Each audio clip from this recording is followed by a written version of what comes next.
মহাপ্রভু এই যে বাঁশি বাজাচ্ছে, এটা গদাধরের খুব পছন্দ হয়েছে। গদাধর এসে বলছে, প্রভু তুমি এই যে কি সুন্দর করে বাঁশি বাজাচ্ছ, আমরা তো পারি না, আমাকে একটু বাঁশি বাজানো শেখাবে? শুনিয়ামু রলি রাম গদা,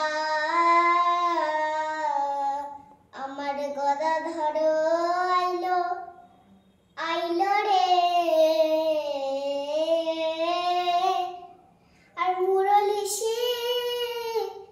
শিখিব বললি বামে, প্রভুর বামে দাঁড়াইলো,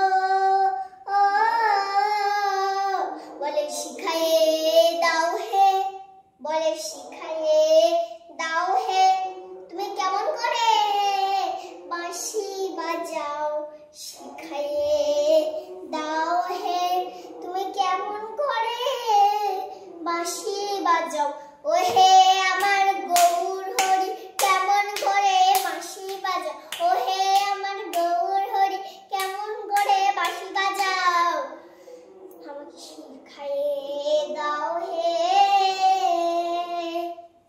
আর মহাপ্রভু বলছে, গদাধর তুমি বাঁশি শিখবে, তাহলে তোমাকে আরো আদব কায়দা শিখতে হবে। কি আদব কায়দা? যে বাঁশি এমন করে ধরা, আবার দাঁড়াতে শেখা, চাইতে শেখা, ওইসব।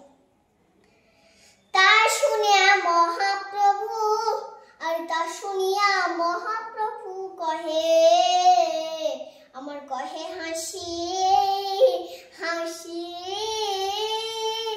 আর আগে শেখা না গোরালি, আর আগে শেখো না গোরালি, পরে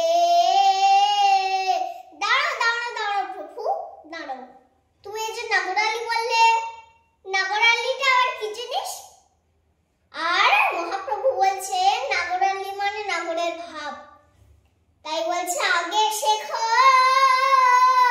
নাগরালি, আর আগে শেখো নাগরালি, পরে আর পরে শেখো বাঁশি, তুমি আগে দাঁড়াতে শেখো, তুমি আগে দাঁড়াতে শেখো, এই আনয়নে মৃদু হেসে দাঁড়াতে শেখো, ত্রিভঙ্গব কি মোঠামে দাঁড়াতে শেখো, তুমি আগে চাইতে শেখো, তুমি আগে চাইতে শেখো, আর নয়নে মৃদু হেসে চাইতে শেখো, আর নয়নে মৃদু হেসে চাইতে শেখো, ত্রিভঙ্গব কি মোঠামে চাইতে শেখো। গদাধর বলে সেই কেমন প্রকার, বংশী কহে নয়ন বাঁকা, ত্রিভঙ্গ আকার, বংশী কহে নয়ন বাঁকা, ত্রিভঙ্গ, ওই